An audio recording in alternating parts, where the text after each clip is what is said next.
Hey guys, and welcome back to this channel. In this video I'll be showing you guys how you can rename your pet if you don't like their current name.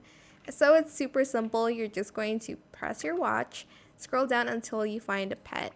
Here is where you are able to rename your pet. So here, go to this icon here and just rename your pet whatever you want. For instance, like pickle, nacho, enchilada, whatever you want to call your pet.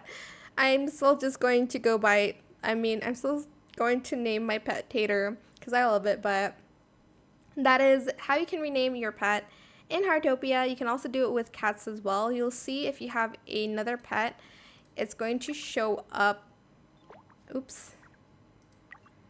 it's going to show up, I think like here next to like the dog leader, like here somewhere, not here, but anyways, that is it for this video. I hope it was helpful for you guys. Don't forget to like, comment, share, and also subscribe to this channel if you haven't done that already. If you have any more questions about this video, just leave it in the comment section down below. I will try my best to answer them all for you guys. And if you found this video helpful, please click the thanks button as well.